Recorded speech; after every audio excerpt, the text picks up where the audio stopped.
An article just came out and it talked about how Brad Holmes was able to finesse CJ Gardner-Johnson to the Lions. I'm going to share that with you, and I'm also going to talk about a few moments from Dan Campbell meeting with the media today. To start off, I'm going to set the stage with a clip of Dan Campbell talking about his initial thoughts of CJ Gardner-Johnson. CJ we have a history with, right? I would have said CJ early.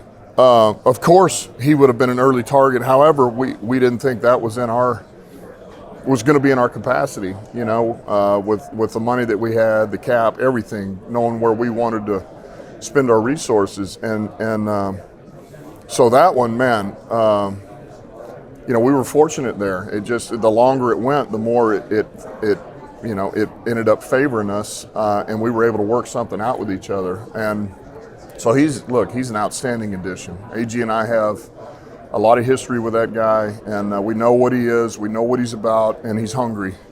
He's out for, this is a year, I'm here, I want to help, and then we'll see what happens after that. And that's, let me tell you something, he's going to be ready to go. So initially, Dan Campbell didn't think that it was possible for Gardner to come to the Lions, and it's just crazy how this all worked out. We all know that Aaron Glenn is like a father figure to Gardner-Johnson, and Aaron Glenn has been talking about Gardner-Johnson for years, ever since he's come to Detroit. The story starts with the negotiations between Philadelphia and Gardner-Johnson. We all know how that went down. Philly said that Gardner-Johnson was going to be a priority. Then slowly but surely, as free agency started, Philly signed multiple other players, including Darius Slay, who they weren't planning on re-signing, and Gardner-Johnson was left with no deal. Eventually, Philly did offer Gardner-Johnson a deal, but I believe the deal was structured where Gardner-Johnson could be cut after one season of his deal, and he wouldn't be getting very much money, as most of his money would be coming in the second and third year of his deal. Philly has also come out and said that Jalen Hurts is going to need a contract extension soon. He's probably going to want a lot of money, and Philly wants to pay him. Philly's plan is to keep Jalen Hurts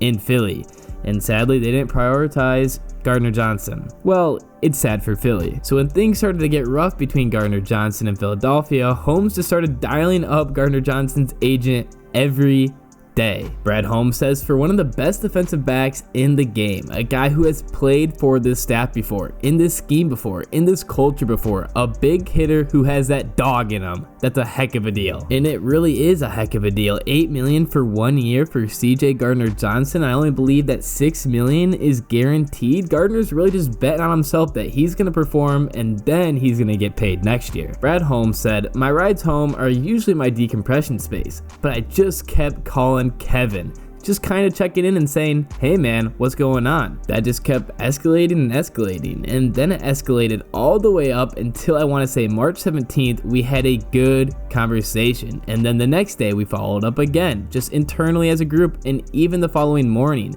it was just another one of those routine calls, and it happened to escalate till we kind of got in a good position where we could get it done. I think that story is amazing. I think it's sick. The persistence of Brad Holmes just to call every single day. CJ Gardner's agent, hey man, what's going on? Hey man, anything new? Like, Holmes is working his ass off. He's trying to do everything he can to better this team, and it's working out. The thing is, the only story we hear about Brad Holmes' cold calls is the success story. We don't know how many other times he's tried to do something like this, how many times it's failed, and then finally it works out. Holmes is putting in the time and effort just like the team. This is the type of story you love to hear, and it's just better when it's your team's GM working his ass off. The story continues as Brad Holmes says, I was really excited. It was about Sunday night, it was 10 o'clock at night, the kids were sleeping upstairs, wife was sleeping, and I basically woke up the whole household when we got that done. I wish there was some footage of Brad Holmes securing the deal with CJ Gardner-Johnson. I wish there was some Ring doorbell footage of Brad Holmes getting hyped. We know the Penei Sewell reaction when the Lions office drafted him. That was something else as well. So I can only imagine that it was the same level of excitement. I can only imagine it was just amazing. Wow! There's a very excited draft room That's here. outstanding. That's outstanding.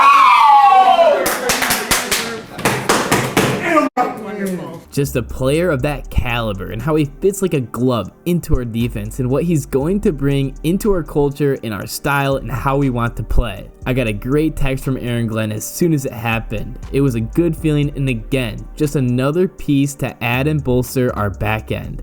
It's not just our back end, but our defense as a whole. Just a certain way we want to play defense, and he fits that to a T. What an amazing story. It's just so funny that he woke up his whole household after he signed CJ Gardner Johnson. I imagine Holmes was probably slamming his hand on stuff, flexing, screaming. It's just too good. The next thing I want to talk about is another clip from Dan Campbell meeting with the media today. He talks about Montgomery and Jamal Williams. And then look, Montgomery, that was another one. Honestly, it kind of came to us, you know. We were very high on Jamal and Montgomery, but the intent was always going to be Jamal, and it just didn't work out. And so, you know, Montgomery staring at him for the last 3 years really, because we played him at New Orleans. Man, I got a lot of respect for the way he plays the game, and he's got versatility. He's a pretty good receiver out of the backfield, and I'd like to know the full story of how it went down between Jamal Williams and the Lions, because I know Jamal Williams, again, was a big fan favorite of a lot of people, and it kind of got a little twisted down the road. Jamal Williams, I feel like he's a little pissed off about the whole deal. I know I've talked about it before, but I'd like to know the full story. I guess is that Jamal Williams just wanted more money and the Lions weren't going to give it to him. I'd also like to know the story between Montgomery and the Lions, because Dan Campbell says that Montgomery kind of came to them, and I definitely think Montgomery's an upgrade. I'm super excited about it. I'd just like to know how it went down. I have two more highlights I want to share from Dan Campbell meeting with the media. The first one, he's talking to a reporter, and the reporter asks a question along the lines of, offenses are doing this a lot and it's working. Do you think they should change the rule? And I believe it's in regard to people pushing the quarterback. Despite what it was about, I loved Dan Campbell's response. His response was, if a team's doing something and it's working, we're not going to complain about it. We're not going to bitch and moan about it. We're going to find a way to stop it. I just love that mindset. And here's the last highlight I have of Dan Campbell with the media. He's just getting fired up. I love it. How can you not love this man? Where do you feel like you're better as a run defense unit, and where do you need to continue to get better there with the remainder of the offseason? Yeah, well, look, I think a lot of that is, look, as you know, we've re-signed basically all of our defensive guys back, okay? And I get that. But we've also, all right, so with that, man, it's on all our guys back. Look, we got a lot of faith in Alex. That's why we want him back, man. He's a quarterback of our defense, all right? You got Barnes, who's got another year under his belt. You got Rodriguez, who's got another year under his belt. You got Hutch, who's got another year under his belt. You got Lynn McNeil's got another year under his belt, right? We're getting Charles back. We're getting Romeo back.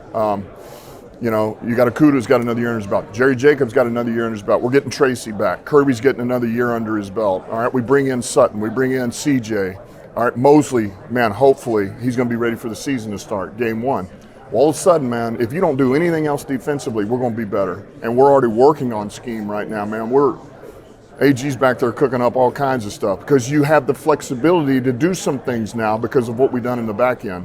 So that alone, we're going to be better. And we haven't even hit the draft yet. One name that gets me fired up, Justin. I love it. Thank you.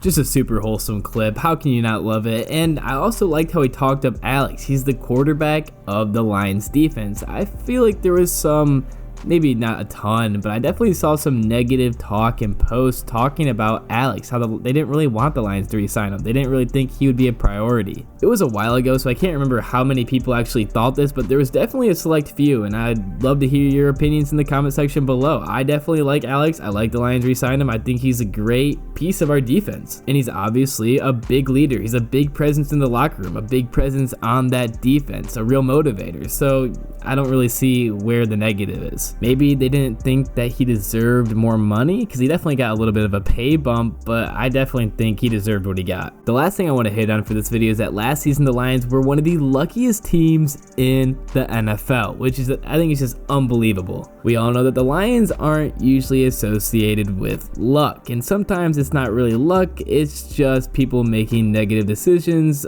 regarding the Lions, calling out all the reps. The Lions had a +7.5 addition to their net win probability due to all the luck of circumstances regarding dropped interceptions by opponents, dropped passes by opponents, and field goal and extra points missed by opponents. The only category that the Lions were negative in is fumble recoveries, but it was pretty even as it was only a negative 0.02. The luckiest team in the league was the Giants, with their insane luck with dropped interceptions and insane luck with fumble recoveries, as the NFL sees fumble recoveries as 50-50 shots. And the most unlucky team last season was the Bills. I thought it was a fun stat, not really enough to make a full video about it, but it's funny that the Lions were actually lucky last season. Anyway, that's going to be the end of this video. If you guys enjoyed my content, I would really appreciate if you could like and subscribe. It really helps me out a lot, and once again, thanks for watching.